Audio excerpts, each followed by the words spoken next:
যে গিয়েছিল এসছে, তার মধ্যে থেকে আমাদের রাজ্যের কার্যকারী সভাপতি শামসুর আলী মল্লিক সাহেব,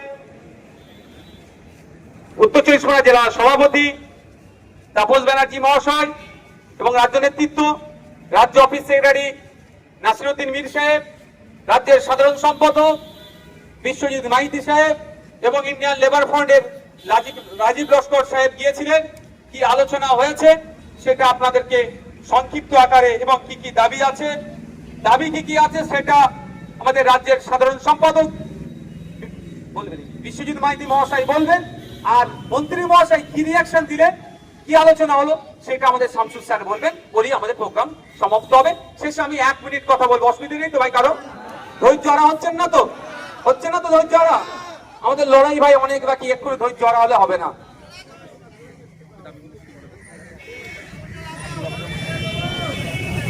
আমাদের চেয়ারম্যান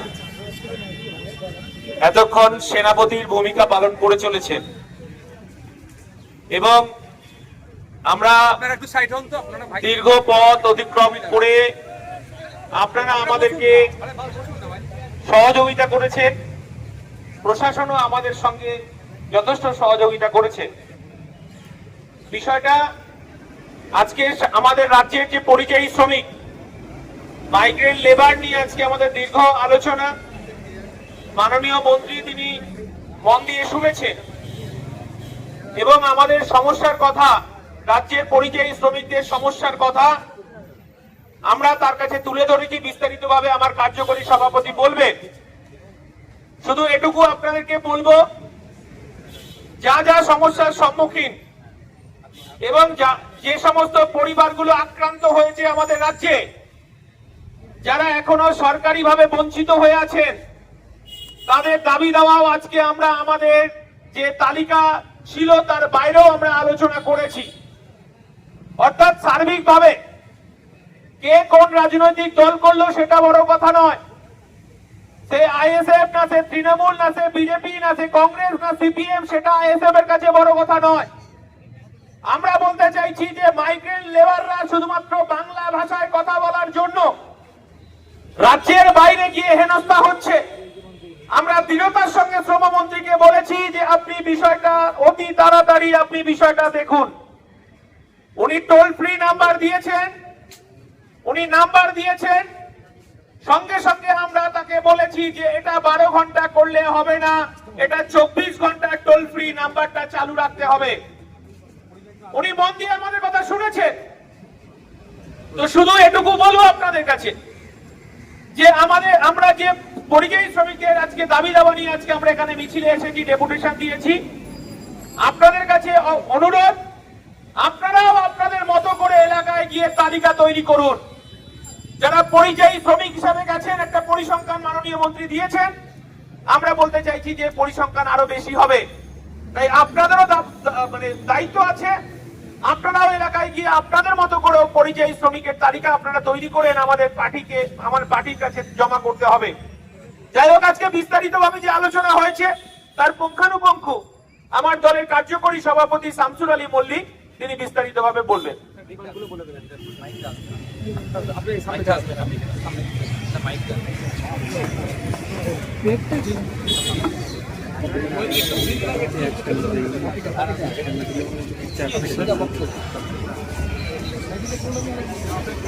সংগ্রামী সাথী, আমরা সকলেই দীর্ঘক্ষণ এক সংগ্রামের পথে কাটাচ্ছি। জীবন সংগ্রামের পাশাপাশি আজ আমরা প্রায় বিকাল থেকে পদযাত্রা করে রাজ্যের মাননীয় শ্রমমন্ত্রী মলয় ঘটক সাহেবের কাছে এসেছিলাম। আমাদের পার্টির চেয়ারম্যান তথা ভাঙড়ের বিধায়ক নওশাদ সিদ্দিকী সাহেবের নেতৃত্বে, এবং কি নিয়ে আলোচনা করতে গিয়েছিলাম ইতিমধ্যে কথা হয়েছে, আপনারা জেনেছেন। আমাদের মূল যে দাবিগুলো ছিল তার মধ্যে একটা ছিল, যেসব পরিযায়ী শ্রমিক ও ব্যবসায়ী ভিন রাজ্যে গিয়ে আক্রান্ত হচ্ছেন তাদের আইনি সহায়তা দেওয়ার জন্য রাজ্য সরকারকেই উদ্যোগ নিতে হবে। এজন্য যেসব রাজ্যে পশ্চিমবঙ্গের পরিযায়ী শ্রমিক রয়েছেন সেখানে সরকারের পক্ষ থেকে নোডাল অফিসার নিয়োগ করতে হবে। পরিযায়ী শ্রমিকদের রাজ্য সরকারের পক্ষ থেকে সঠিক পরিচয়পত্র প্রদান করতে হবে এবং সেই পরিচয়পত্রে আপাতকালীন ফোন নাম্বার সহ নোডাল অফিসারের নাম ও ফোন নম্বর দিতে হবে। আক্রান্ত শ্রমিক যারা রাজ্যে ফিরে আসছেন তাদের মামলা চালানোর দায়িত্ব সরকারকে নিতে হবে। তাদের এই রাজ্যেই কর্মসংস্থানের সুযোগ রাজ্য সরকারকে করে দিতে হবে। পরিযায়ী শ্রমিকদের জরুরিকালীন 24 ঘন্টা পরিষেবার জন্য একটি টোল ফ্রি নাম্বার চালু করতে হবে। এগুলো ছিল আমাদের মূল দাবি। এই দাবিগুলোর বাইরেও বেশ কিছু বিষয় আমরা আলোচনা করেছি। আমি প্রথমে আপনাদের এই দাবিগুলোর সমর্থনে কি আলোচনা হলো সংক্ষেপে বলবার চেষ্টা করছি, সেগুলো আপনারা সকলেই মন দিয়ে শুনবেন। যেসব পরিযায়ী শ্রমিক ও ব্যবসায়ী ভিন রাজ্যে গিয়ে আক্রান্ত হচ্ছেন তাদের আইনি সহায়তা দেওয়ার জন্য রাজ্য সরকারকে উদ্যোগ নেওয়ার কথা জোরালোভাবে তুলে ধরা হয়। সেক্ষেত্রে মন্ত্রী যেটা জানান, আমাদের প্রত্যেকেরই জানা উচিত সেটা যে বর্তমান যে ভারতীয় ন্যায় সংহিতা এই বিএনএস এ একটা জিরো এফআইআর অপশন দেয়া হয়েছে। অর্থাৎ এখন আর সংশ্লিষ্ট রাজ্যে গিয়েই মামলা করতে হবে, সংশ্লিষ্ট রাজ্যে গিয়েই বা সেই থানায় এলাকায় কমপ্লেন করে আসতে হবে, এটা কোনো বিষয় নেই। এটা এই রাজ্যে ফিরে এসে যেখানে আপনার পক্ষে সুবিধা সেই থানাতে বা সেই আদালতে, সংশ্লিষ্ট এলাকার আদালতে মামলা করা যেতে পারবে। এটা আমরা দাবি জানিয়েছি। উনি বলেছেন যে মামলার খরচের কথা আপনারা বলছেন, সেক্ষেত্রে বিবেচনা করবেন। এটা তো ওনার একার বিষয় নয়, এটা গোটা গভর্নমেন্টের বিষয়। সেই জন্য উনি বলেছেন যে আমরা বিষয়টা আপনাদের প্রস্তাব আমাদেরকে দিয়ে যাচ্ছেন, আমরা আলাপ আলোচনা করে আপনাদেরকে লিখিত জানিয়ে দেবো। কারণ উনি এর পরেও আমাদের কাছে লিস্ট চেয়েছেন যে পার্টিকুলার যদি লিস্ট আপনারা দেন তাহলে সেই পার্টিকুলার কেসগুলো আমরা করে আমরা আপনাদেরকে লিখিতভাবে জবাব দিয়ে দেবো। এটা উনি প্রতিশ্রুতি দিয়েছেন। কারণ উনি জানিয়েছেন যে ইতিমধ্যে আমাদের বিধায়ক পার্টির চেয়ারম্যান নওশাদ সিদ্দিকী সাহেব আজকের ডেপুটেশনের অনেক আগেই উনি বলছেন যে এই সমস্ত বিষয়গুলো বিধানসভায় আমাকে করেছেন এবং আমি যতটা পেরেছি তাকে উত্তর দেওয়ার চেষ্টা করেছি, যা আমার সাধ্যের মধ্যে ছিল। 2 নম্বর যে বিষয়টা, যেসব রাজ্যে পশ্চিমবঙ্গে পরিযায়ী শ্রমিক রয়েছেন সেখানে সরকারের পক্ষ থেকে নোডাল অফিসার নিয়োগ করতে হবে। এ বিষয়ে মন্ত্রী সাফাই সেটা হচ্ছে যে সংশ্লিষ্ট রাজ্যে নোডাল অফিসার নিয়োগ করার কোনো প্রয়োজন নেই। তার কারণ উনি যেটা বলেছেন, আমরা যদি সেটা প্র্যাকটিস করি খারাপ হবে না। আমি ওনার পক্ষে বলছি না, যেটা বাস্তব সেটা বলছি। উনি বললেন একটা অফিসার যদি আমরা ধরুন মুম্বাই শহরে নিয়োগ করি, নবী মুম্বাইয়ে কোনো সমস্যা হলো, তো সেই নোডাল অফিসারের কাছে দেখা করতে যাওয়ার পরিবর্তে এখন যেহেতু সব অনলাইন হয়ে গেছে, তাহলে সমস্ত কমপ্লেন, সমস্ত বক্তব্য অনলাইনে দেওয়া যেতে পারে। এবং সেই বিষয়ে উনি যে অফিসার দায়িত্বে আছেন মনীষা মুখোপাধ্যায়, তাকে সঙ্গে সঙ্গে ডেকে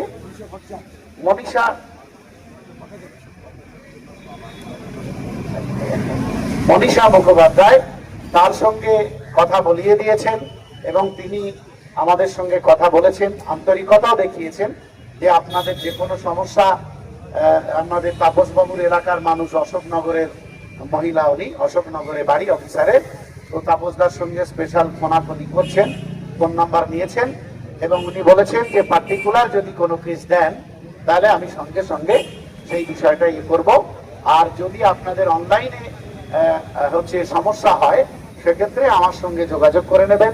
আমি যতটা সহযোগিতা করার দরকার, আমি একজন সরকারি অফিসার হিসেবে ততটা সহযোগিতা আপনাদের করব। পরিযায়ী শ্রমিকদের রাজ্য সরকারের পক্ষ থেকে সঠিক পরিচয়পত্র প্রদান করতে হবে আর সেই পরিচয়পত্রে আপাতকালীন ফোন নাম্বার সহ নোডাল অফিসারের নাম, ফোন নাম্বার দিতে হবে।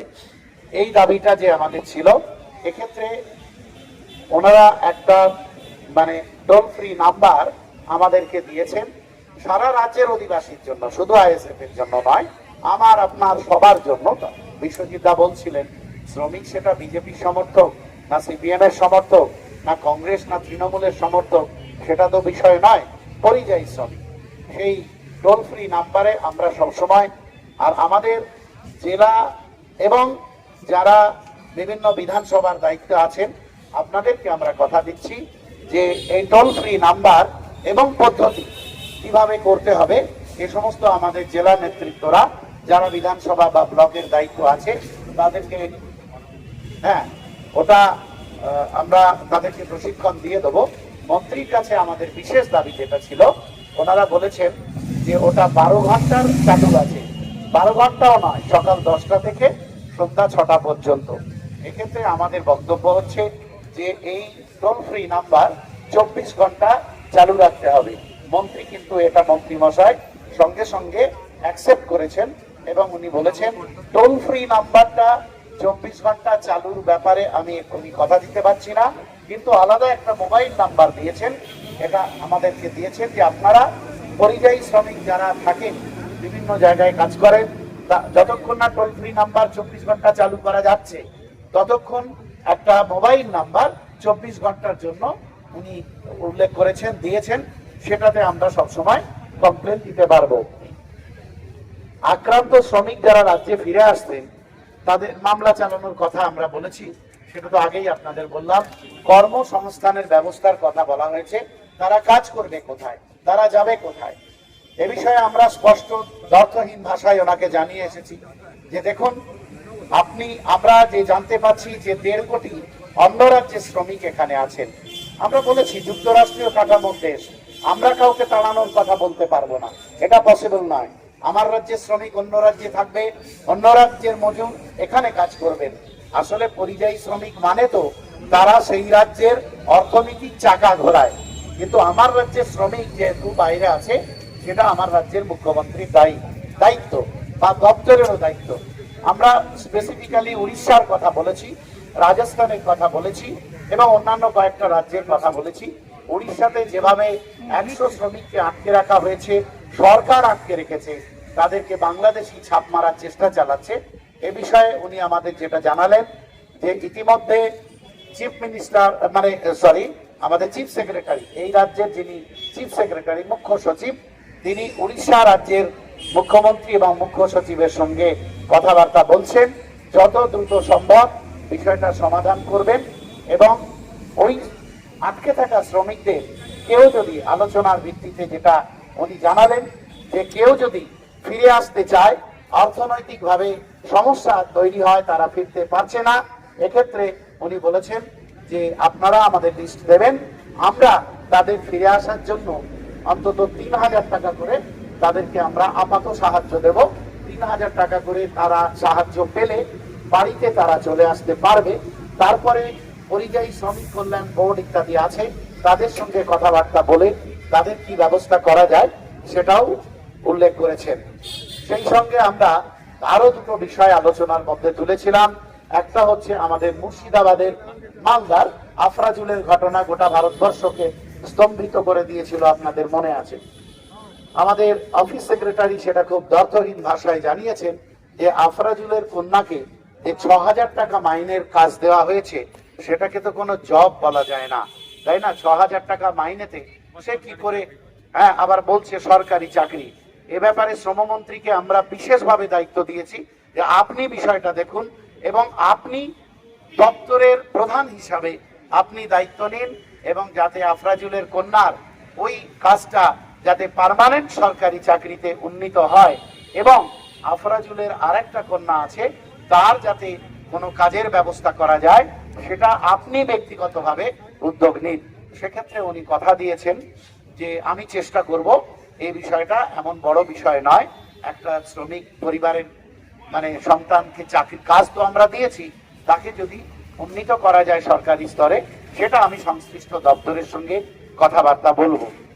আমরা আরো একটা বিষয় আলোচনা করেছি আমাদের মোস্তাকিমরা যে এলাকায় আমাদের হুগলি জেলার হুগলি জেলার চণ্ডীতলা ব্লকের অধীনে কুমিরমড়া ভগবতীপুর, সেখানে বেশ কিছু আমাদের পরিযায়ী শ্রমিক ভাই থাকে। রাজস্থানের বিকানিরে আপনারা জানেন, খবরের কাগজে এসেছিল, মিডিয়াতেও হয়েছে, যে সেই বিকানিরে একটা গোটা বিল্ডিং, ভিন্ন ভিন্ন কারণ আছে তাতে, আমি তার মধ্যে যাচ্ছি না, গোটা বিল্ডিং বিধ্বস্ত হয়ে পড়ে এবং অনেক শ্রমিকের মৃত্যু হয়। তার মধ্যে আমাদের 3 জন পরিযায়ী শ্রমিকের মৃত্যু হয়।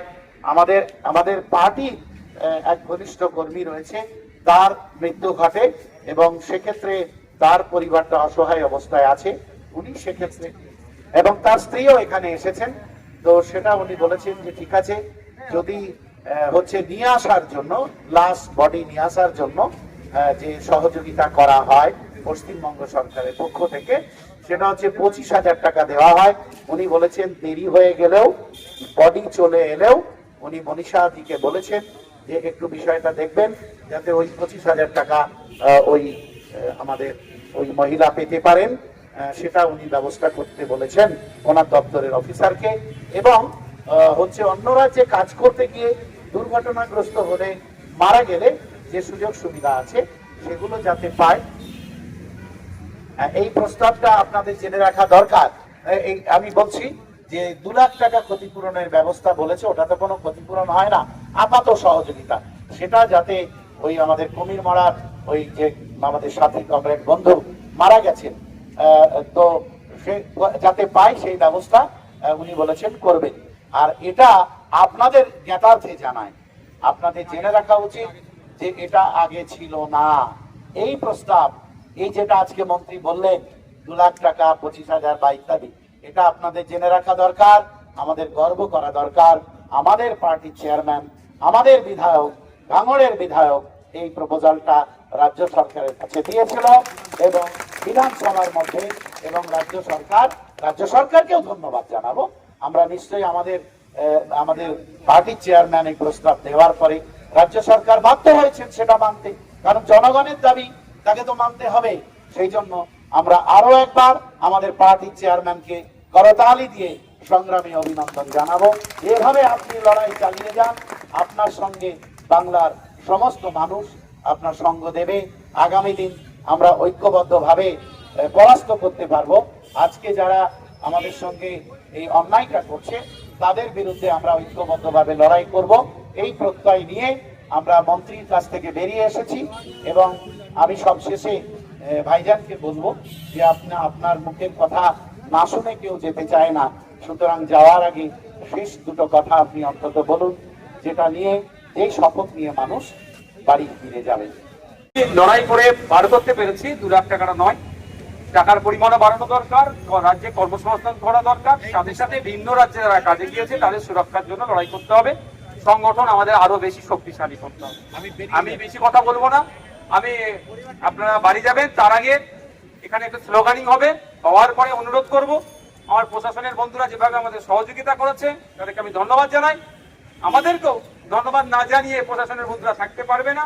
আমাদের কর্মীরাও যথেষ্ট শৃঙ্খলাপরায়ণ, তারাও প্রশাসনের সহযোগিতা নিয়ে আজকে প্রোগ্রাম সুষ্ঠুভাবে সম্পূর্ণ হয়েছে। সম্পূর্ণ করার আগে একটা স্লোগানের মাধ্যমে আমাদের প্রোগ্রাম আজকে আমরা সমাপ্ত করব।